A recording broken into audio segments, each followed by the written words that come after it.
Los Angeles? What's up, Ramley? Welcome to the Rams Skinny here on the LA Football Network. Joined as always by my man, Ryan Skinny T. Anderson. I'm your co-host, Ryan Dyrud. Another loss for this Rams team as they dropped to 3-4 in what was a very winnable game. Not even a winnable game, a should-have-won game as they fall to the Steelers 24-17. So we're going to get all into that, give our thoughts, observations, the state of this team and franchise, and kind of where do they go from here. Is this really a playoff team, or is this really just a 3-4 football team? You know, you are what your record is, but we'll dive into that more so. But first of all, on the upside, my man Skinny T, what's up? How you doing? Well, I'm doing all right. I've got a hot cup of tea here. We're recording in the AM for those of you that don't know. We normally go in the PM, so I got a little bit of sun on me. But I have a sore throat this morning. Fall flu season, full swing. So I'm sipping on some hot tea to keep the vocal cords lubricated. Good for you. Yeah, I woke up with a sore throat too. So I think it's just it's that time of year, late October, November. Got the sniffles, you know. It drops to 65 here in LA, and all of a sudden it's like, oh man, it's flu season. Like it's comes the hoodie weather. On. Yeah, I love it. It's great. We put the down puff on the bed last night because it's so cold. So yeah. Hey, it does. I mean, it does get chilly at night, especially the way these houses are made. It's like there's no insulation. So I mean, we wake up in the morning. I think this morning in our house was like 59 degrees or something in our house, which is, it's a cold wake up call. It's a cold wake up call. I've been watching that Welcome to Wrexham show. The good. Ryan Brown. It was really, really, really great show. Definitely check that out if you got Hulu. But there was they had some snowfall on the field in March last year, and they had the whole community out there shoveling the snow off the field. But that reminds me of my young days shoveling snow from the sidewalk, and I'm so happy I don't have to do that anymore. That's for sure. That looked miserable out there. The worst. I remember being in high school, and then we'll get into Rams talk. Don't worry. Living in Colorado, and I'm sure you had to do this too. So now they have, I don't know if you've seen going back home, but it's like they have, like the windshield scrapers. Oh, sure. But they have them like it's a glove. Like you put like a nice warm glove on, and then there's like a windshield wiper attached to it, or windshield scraper attached to it, so like your hand stays warm. Well, when I was growing up, I'm not even that old, but when I was growing up, they didn't have those yet, or at least I didn't know of them. And I was also too cheap to buy like a legit windshield scraper. So I would just use like a credit card. And so being out at like 6 a.m. before high school, like with a credit card, scraping like the snow and ice, using like my hoodie to like wipe the windows. Like I'm like driving like Ace Ventura out the window. It's all fogged up, trying to I don't miss that at all. I like the snow when you can enjoy it as like Christmas time in the evening with hot cocoa. Waking up before the sun's up when it's negative degrees and the snow's on the ground. Absolutely miserable. So we'll take our 59. Absolutely. So there's our welcome. You're watching Welcome to Rex, and there's our welcome to LA. Happy to be here. All right. Rams talk. Well, actually, no, first, real quick. Underdog Fantasy. We got to talk about our new friends over there. Finally won some last night, Skinny. I was on a cold streak forever and finally got one of my lineups to hit in that Monday night game, thanks to a great game from former Trojan Jordan Addison. But go to underdogfantasy.com or download the Underdog Fantasy app. Use our promo code RAMSLAFB, all one word, RAMSLAFB. They're going to match your first deposit up to $100. So you put actually right now they're doing a promo for $500 with our promo code. So you up to $500. You put $500 in, they give you a free $500. You put 20 in, they give you a free 20. So they're always going to match it. So head to Underdog Fantasy. It's super fun. You pick your lineups between 2 and 5 players in any sport. You can do NFL tonight. Actually, every single NHL team will be facing out. I think it's one of the first time the NHL has done that, where every team plays on the same night. So you have tons of options with NHL. You can choose, shots. You can choose touchdowns for football. You can choose runs or RBIs for baseball players. Ton of fun. Pick your lineup, win some money, and join us on there. We'll start giving some lineups out that we can play together. So Underdog Fantasy, promo code RAMS LAFB. Tell them the guys at the LA Football Network sent you. And if you're hearing the singing behind me, that's this little nugget. Little Mia's home with me, so that's why that's what you get with a morning recording show. But all right, Rams lose 24-17. Another game they should have won. They were only up 9-3 at half, thanks to some miscues from now former Rams kicker Brett Maher. Just announced this morning he has been released by the team. 7 points total left off the board thanks to Brett Maher, which would have tied the game at least. but also just offensively, miscues. I mean, there was a myriad of mistakes in that second half and just inopportune opportunities not taken advantage of in the first half. At the top, Skinny, as we always do, your overall overarching observations from this one.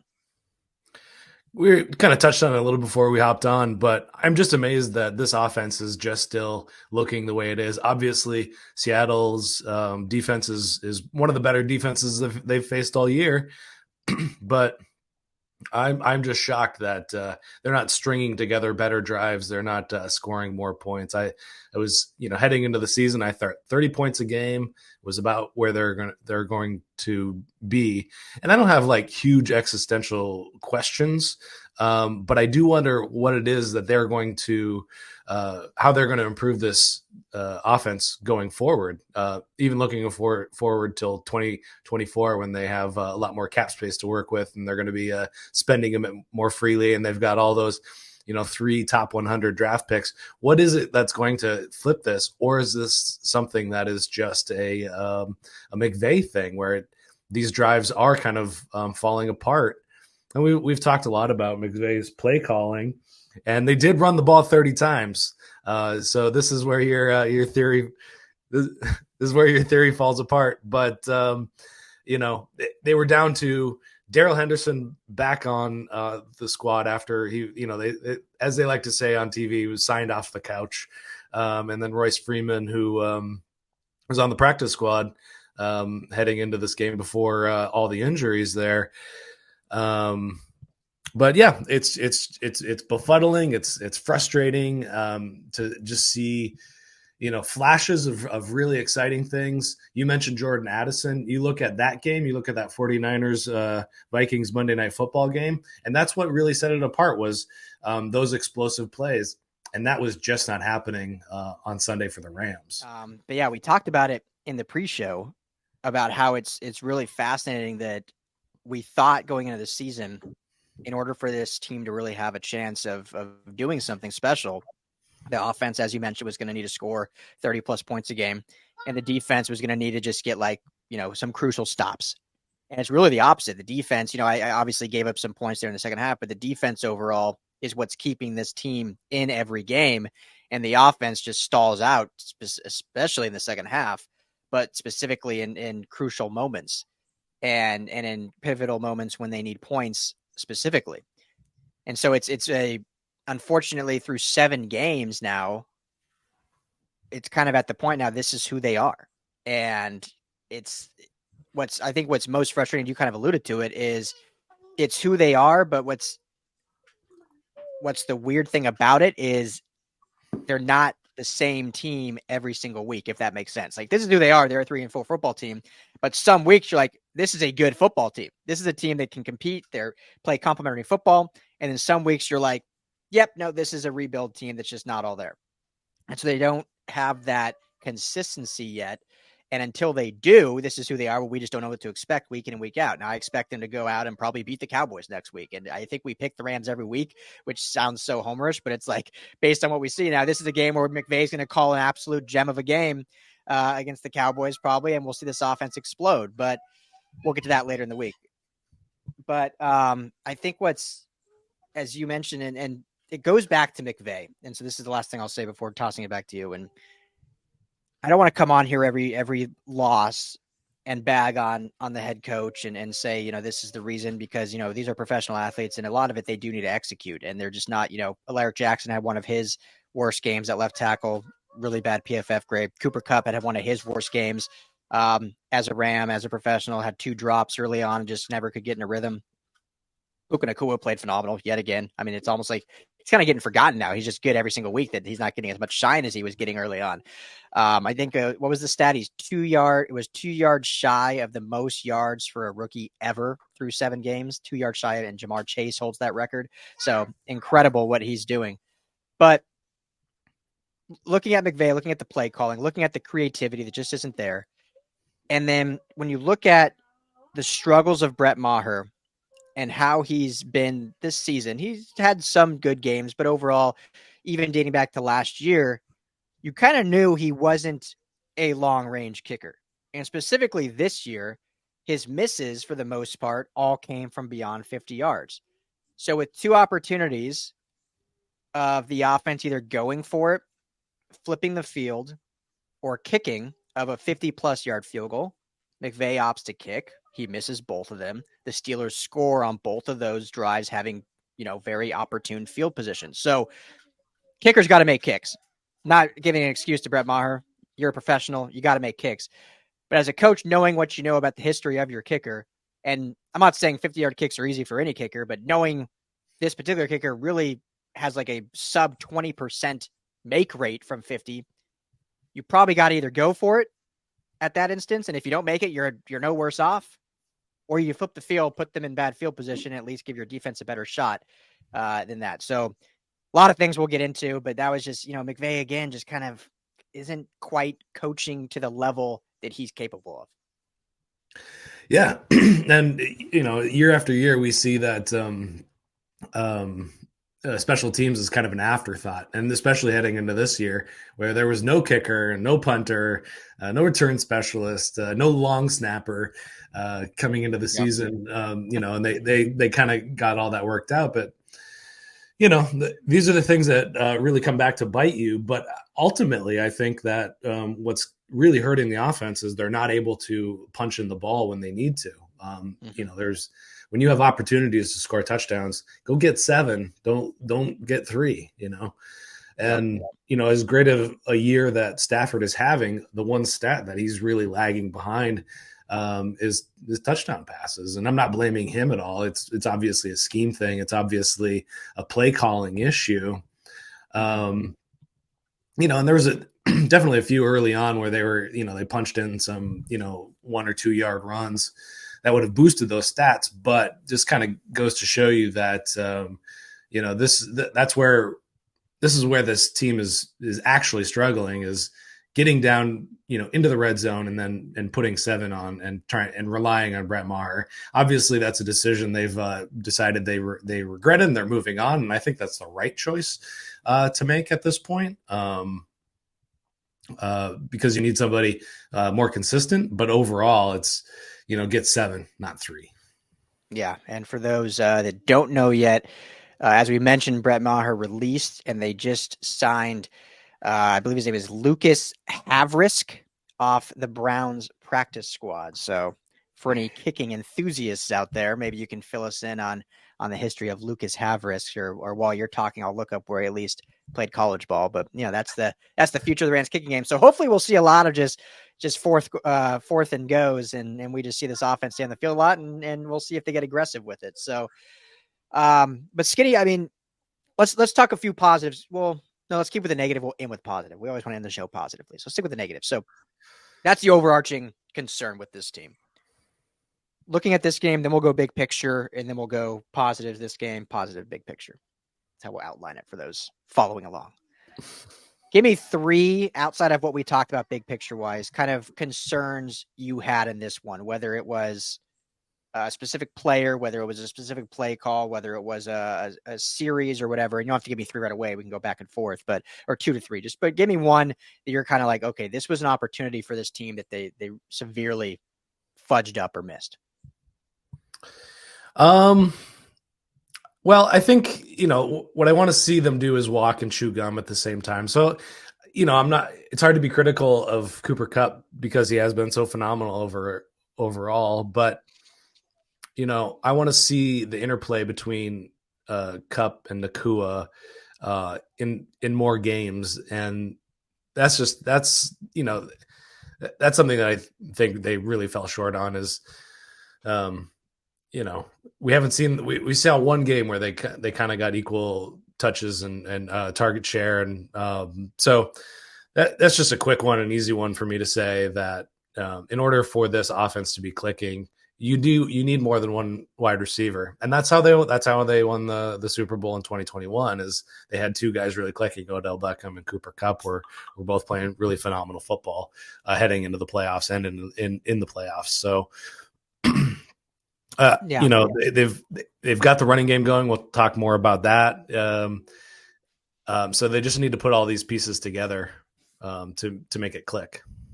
Yeah, and that's all. I'll just piggyback on that, because that's where I think, and again, we talked about this a couple shows ago. Is it play call?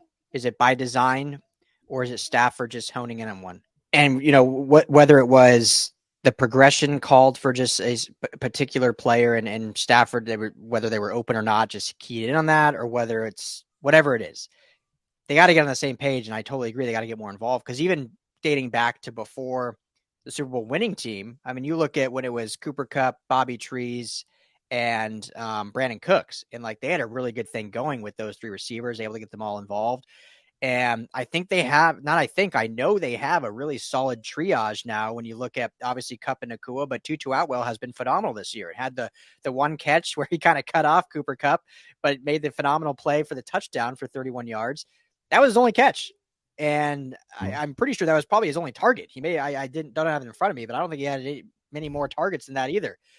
And so there's got to be a way where, whether it's McVay, whether it's Stafford, whoever it may be, really gets the rest of this receiving core involved, because as great as Cooper Kupp is, as great as Puka Nacua has been, this offense can be so much better if you have that versatility and that ability to get all those three guys involved. So that's kind of my big concern, I guess, is why is Tutu now not more involved, which is so funny to say, seeing where we were a year ago. But I think they can really use him as a weapon, and he's grown so much as a player. He's got tremendous hands he's showing this year, and really good instincts. And they're not using his speed. They're not using, what his play set is. I mean, we're seeing him more involved going over the middle on little corner route or little post routes than we are seeing him on 9 routes and stuff. So how are they going to get them involved to where they can do different things to their skill set? So yeah, I agree with you. That's definitely one that is a little bit head scratching still. And I'm going to flip it around to the other side. And I think from a defensive perspective, we talked a lot about the edge rushers, and it's hard to criticize them, Byron Young and Michael Hoyt. But I think this is especially one of those games where they should have been harassing Kenny Pickett a lot more. And they definitely got to him. Hoyt had those 2 nice sacks. But I think that, it's always going to be the thing I'm going to harp on, just because they've invested plenty of draft capital in that. But I think they just need to get a bit more exotic with it. And, we saw some cornerback pressures, and I think that kind of thing is fantastic. But, we saw it kind of last year where they struggled, even with kind of a full roster, when Leonard Floyd was still on, Bobby Wagner. They were having a tough time kind of creating pressures in a fun and exotic way that's going to catch offenses off guard. And you saw it on the opposite side where TJ Watt just kind of, read the play, dropped into coverage and was able to intercept a pass, just because, that's the kind of play that the Rams have had on tape, and they just read it perfectly. Yep. That's the kind of veteran play that we don't get to see a lot from the Rams. Obviously not a pass rushing thing, but a pass rusher that did that, which makes it even more incredible. And so I'm kind of asking for the impossible a little bit here. But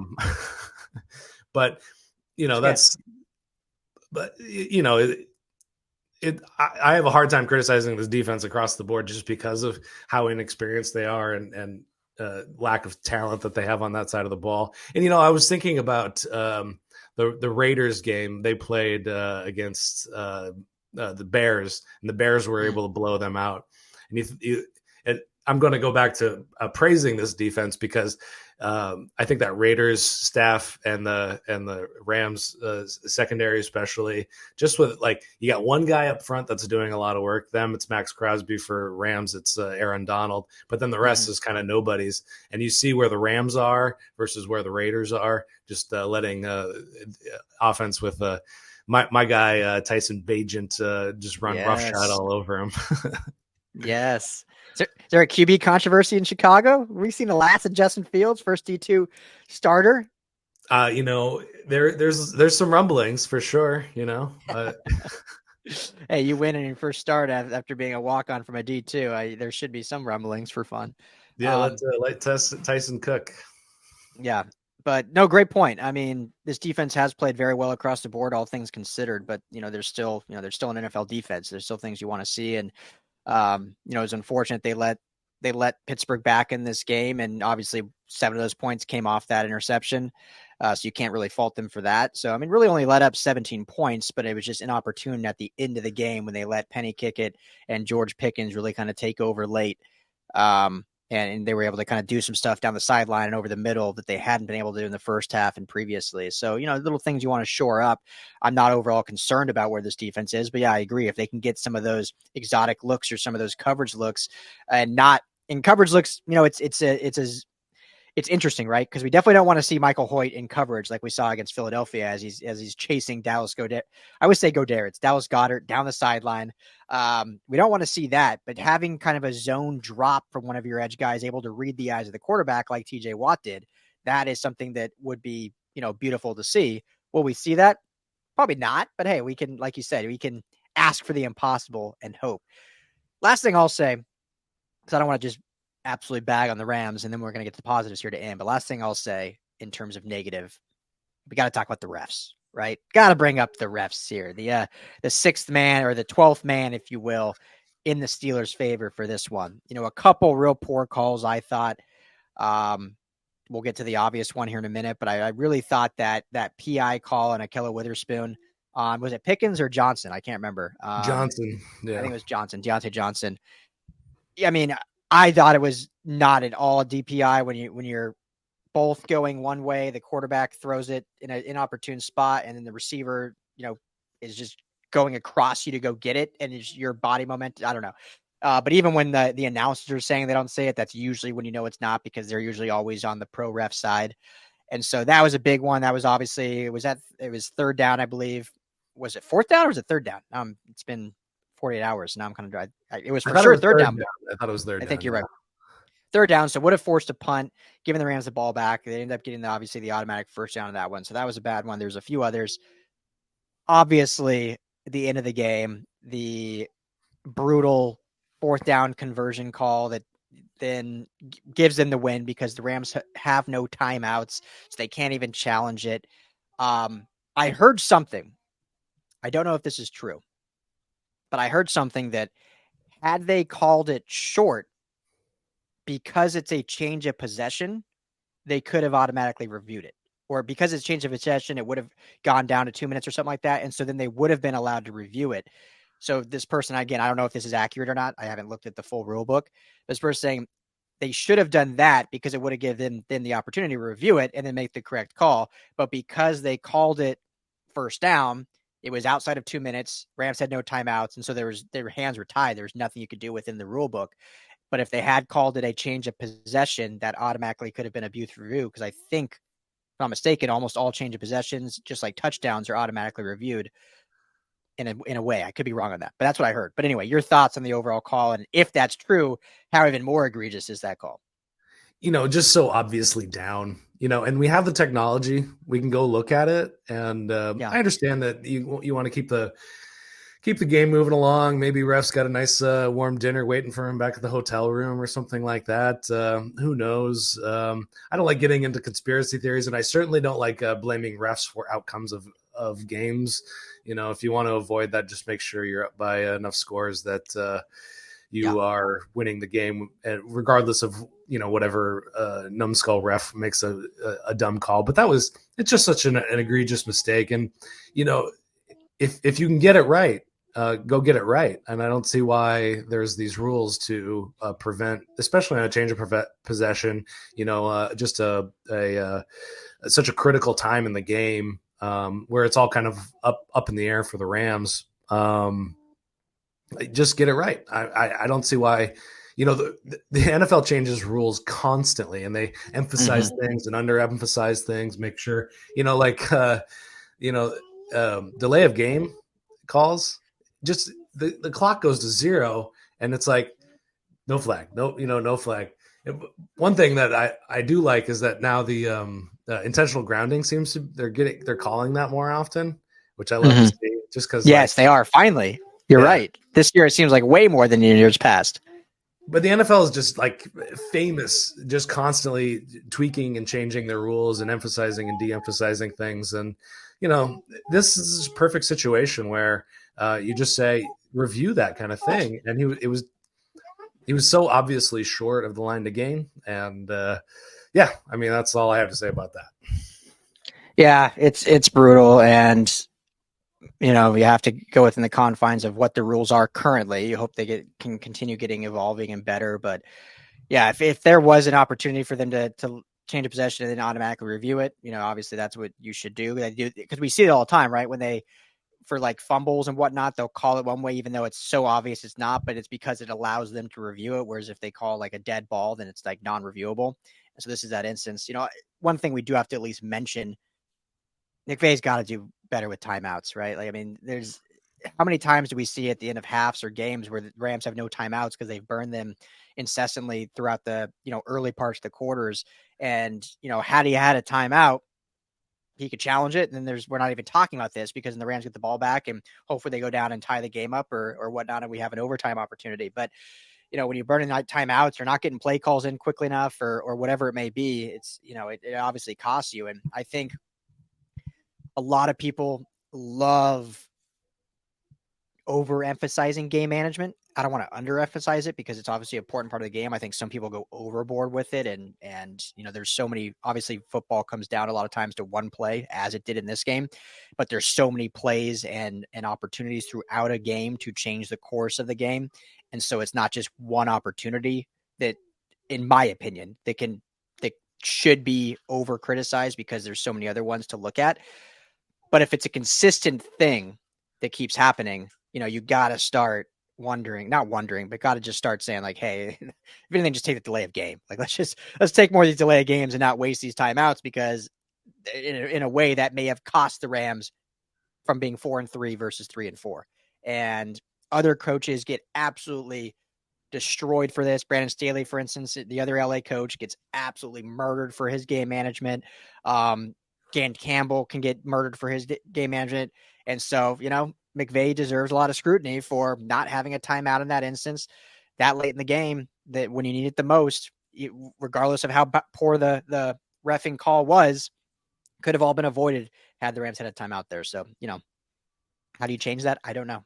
Well, it goes back to previous points we were making about this offense in general. Is there's a conservative streak in McVay that rears its ugly head, whether that comes to fourth and short situations, goal line situations, red zone situations, time management stuff, where go get you're an offensive genius. Go get me 3 yards on fourth down. You can do it. I know you got that play.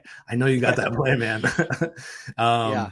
And it's you don't want to waste downs early on, and he likes to come out of the gate, and he's got his scripted plays that are all kind of orchestrated in such a way that one leads into the other, and that's a lot of his bread and butter right there. So I understand it from that perspective, but timeouts, those are to be used when you need to stop the clock, not necessarily to save a down. And so, yeah, I think you're absolutely right. And, I'm curious where this conservative streak is going to end or just get worse. I don't know. We'll see. Yeah. It's almost like with this team, which is interesting because going into this year, it's like, hey, this is a remodel year. Let's just throw balls to the wall, go out there, ball out, have some fun with it. And it's almost like in a lot of these games, they're playing not to lose instead of to go win. Like they're, as you mentioned, playing very conservative. The play calling gets very one-sided, very lopsided. They're relying on this young defense to kind of keep them in the games. And it's like, all right, I had higher expectations that this team could make the playoffs. I don't think anyone, including myself, still considers this team a true Super Bowl contender. Now, I think we've seen enough from this team where they absolutely can actually right the ship and get things right and actually be very competitive and go into the playoffs and maybe make some noise. But I don't think anyone, especially preseason, even thought this team was a playoff team. So why not just go out there and just throw caution to the wind, go for it on every fourth down, go balls to the wall, because that'll be a lot more fun at the end of the day. I know it'll be painful when it happens, but you lose a game like that, speaking of caution the wind balls, the walls back here. When you can say we went down in a ball blaze of fury, blaze of glory, like we gave it our all, as opposed to, we went conservative, we didn't have timeouts, and we lost because the refs made a bad call. Or we ran the ball 13 times, we only put up 16 points. Or, we just didn't quite get in a rhythm on offense, and we couldn't push the ball down the field, and yada, yada, yada, repeat adjective here. Yeah, when we've seen, in tight game situations, when they went to overtime with the Colts, and then at the end of the half, was it just last week in the end of the half where they went, all the way down the field? Yeah, against the Cardinals, yeah. Cardinals, yeah. And they're able to have these explosive plays in this, fun, exciting offense, in those tight window situations. Like, let's see that more regularly. Let's, see that, 3 or 4 times in the game, call those kinds of plays. I was thinking as you were talking that we should kind of, it's about halfway through the season. So maybe we reassess, go back through the rest of the remaining 9-10 games and on the schedule and pick, winners and losers for the Rams. But I don't even think I could have a more accurate assessment of how this team is going to play going forward, because we get one team one week where it looks like everything's clicking, or at least something is clicking. Yeah. The running game is clicking in this game, running 30 times, and they're able to 30 rushes, 130 yards on 30 carries. Like, that's great. Two guys Freeman. They weren't playing. Royce Freeman averaged 5.5 yards per carry. Yeah. Which that's great. Perfect segue into positives. I think. Couple positives. Let's do it. Couple positives. All right. You can start off. Couple positives for this game. Well, we just pointed out Royce Freeman, but I'm going to point toward Kevin Dotson and just what a presence he's been in the middle of that offensive line. What that means is you have a very expensive left tackle / right guard and Joe Noteboom on the bench. Now he's been hurt, so maybe they're putting some caution on that, but also they're not eager to get him back into the game, it seems like. So, but Kevin Dotson's doing a phenomenal job, and Steve Avila, obviously those two guys, Coleman Shelton, but they're just opening up those gaps in that gap run scheme, and those guys are just finding tons of room. Darrell Henderson kind of looking like his old self from way back in Memphis days, where he's picking up large chunks. Eventually the Pittsburgh defense kind of caught on, and we're able to start closing those gaps and getting a hat on a hat there in those gaps. But it's a couple of guys that are just brand new to this starting roster, and they were just able to move the ball consistently in a way that we started to see it last week, and we're seeing it this week, and love to see that, especially against this Pittsburgh defense. It's one thing to do that against the Cardinals, but to do it against the Steelers and TJ Watt and that great front seven, it's great things to come for them. Yeah, absolutely.